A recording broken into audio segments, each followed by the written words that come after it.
Welcome back to us at Cams, and today we have another great opportunity for you to know what's going on with the auto industry. And without further ado, everybody's talking about this is the hottest item in the auto industry. Let's jump into it. This is the 2022 Subaru BRZ actual model. This is not a prototype. This is not a rendering. We just got the reveal today, a couple hours ago, and I was at work here in Italy and I had no opportunity to just broadcast it. But right now I'm home and let's show you what's going on with this vehicle. Subaru is dumping the 2.0 engine for the 2.4 flat. That is going to be increasing the horsepower to 228 horsepower and 184 pound-feet of torque. That's going to give you that hump that you need to in order for you to take off the red line.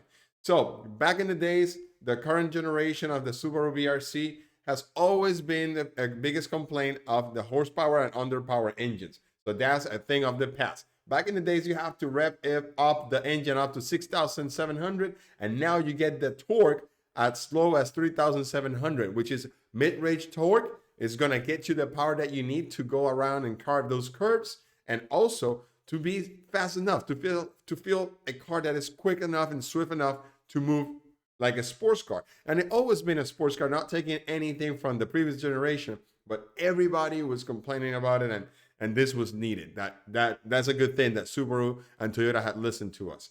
So this engine is overhauled from the Subaru Ascent, which is like a engine family for multiple vehicles. So it's going to be a pretty much a reliable engine. They're going to come with the 6-speed manual and also the 6-speed automatic. And I will say that this car is going to be sold in the automatic version more than anything else, even though the auto enthusiasts will choose the 6-speed manual. With multiple sport modes, basically red matching for the automatic and also for the manual. That's a great thing. What else do we have? Costs are supposed to be below the $30,000. That's a good thing. The styling and DNA, this is what I get confused with this, guys. They are saying that this is designed from the Toyota Supra vibes and so on. I'm going to prove you wrong. This vehicle has been redesigned after this beauty right here. If you take a good look to the RC-F from Lexus and you take a good look of this vehicle in the flesh, let me pause it right there. Let me see this is from the Roadshow. You better check their channel. It's one of the best channels on YouTube. And I'm a big fan of them. I'm a subscriber, and that's where I get my information. So let's take a look on right here. Let me see. Side and stop. Right there. Take a look on the lines of this vehicle and take a look on the lines of the RC-F. Front hood, slopey front hood, the side gills. Let's take a look on the side gills.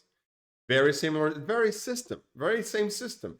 Square looking vehicle with the side skirts that goes in the same length, the same design. Look at this, guys. It's just a different interpretation for a smaller vehicle, and there's nothing wrong with that. I like it. I love it. I always love the RC-F design, but the thing that I would not like from the RC-F is that it was a V8 if you wanted to get the right vehicle, because it's a heavy, bulky vehicle. This one is a sport design vehicle, lightweight sport design with a 4-cylinder and maybe a turbo slap on it. I think that even without a turbo, it's going to be a good vehicle. So, but here, it's Rick's RC-F. Let's take another look from the RC-F rear deck. The same kind of design. Same on the deck. Look at the side head rear lights, stop lights. Let me look here. The same corners. It's just a baby RC-F, and this is where this Motor Authority, which they're very respectable news, got it wrong. It's a baby RC-F. Well, let's just move into it. Basically, the wheelbase has grown from 101. It went to 0.2 inches increase, which is a little bit longer, a little bit wider, and a little bit lower. So it used to be 52 inches tall. Now it's 51.6 inches low. That lowers the center of gravity, which is great for a sports car. Suspension and chassis has been near perfect weight distribution. I believe that's still unbalanced, like 51 or 52 in the front and 48 to 49 in the back. But who cares at this time? Nobody can perceive that in the auto industry, but highly skilled professionals who are on the track, maybe people who are going to tune it. Now, the wheels are going to be, instead 17 inches, are going to be 18 inches standard. And they're going to have some, they had not revealed if they're going to have Brembo ventilated disc or not. Subaru claims that it's an increase and 50% more torsional stability, which is going to give you more like stability on the curves, not much of a torsion on it. What else do we have right here? The weight, curb weight is highly important in this vehicle because this is supposed to be a lightweight vehicle that your guys are going to be able to drive on any given weekend and enjoy it. It's supposed to be below the 3,000 pounds or 1,500 kilos. And Subaru is claiming that it's 2,800 pounds, which is not that much. Look at the interior. The interior design is very nice looking, very appealing. I love the bolster seats and the red inserts in the seats. The dash is also nice. It's also an increase on the screen, 7 inches digital display. I believe that the previous generation was a 6 inches. And it also has an option for an 8 inches multimedia screen. And I like the fact that it's coming into a new generation of multimedia. We need Apple CarPlay in our vehicles or Android Auto. So this vehicle is supposed to be available in the next year. Let's take a look on this. The way it drives on this particular video, this is a display from Roadshow. Again, check on their channel, great YouTube channel for auto reviews. Again, the front end, if you look at this front end, the gills in the front end, the entrance looks very much like the RC-F 2015. Side corners, similar. Headlamps, this is a better interpretation of headlamps than this other headlamps. These headlamps were too aggressive for the year, for the time.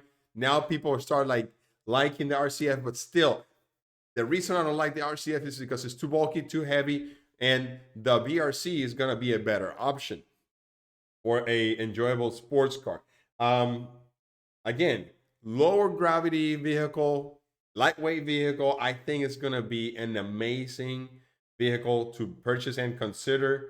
What else I can say? I can be talking about this vehicle forever. Look at the side gills, which is, again, basically the same side gills that the RC-F has.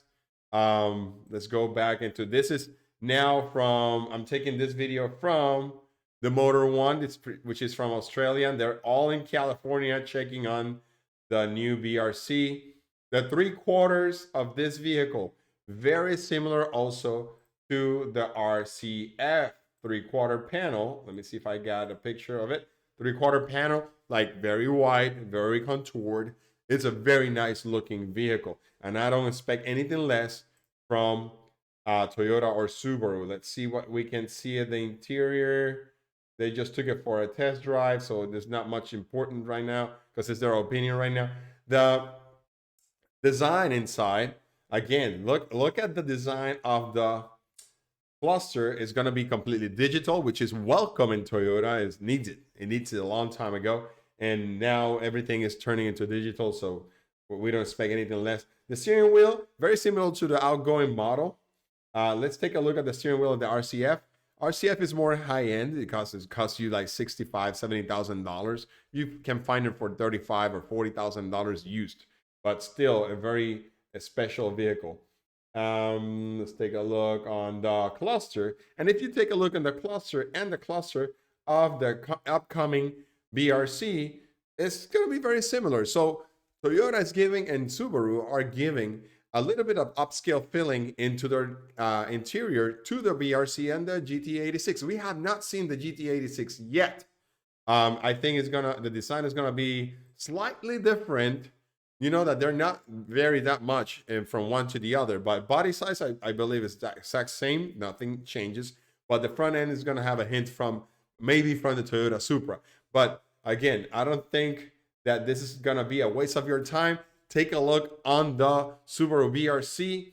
check them out, go to the dealerships as soon as they come out and take it for a test drive. Because if you're looking for a sports car that is affordable, that is nice, that is going to make you smile every single time you drive around, this is the one. This is the one. Look at that. All that you can do. It's going to make you look like a champion in the road. So without anything else to say, I have to wait to see if this vehicle makes it to the dealership here in Italy as soon as possible. And then I will let you guys know. More than likely, if COVID crisis goes out, I'll be out there with my cameras and people to film this vehicle because I'm eager to get to drive one. I always wanted the first generation, never got a hold of it because of family issues. But I think this is going to be a car that I will highly consider to get with me in my garage. So this is us at Camps, and I will see you guys again next time. Hasta la vista, baby.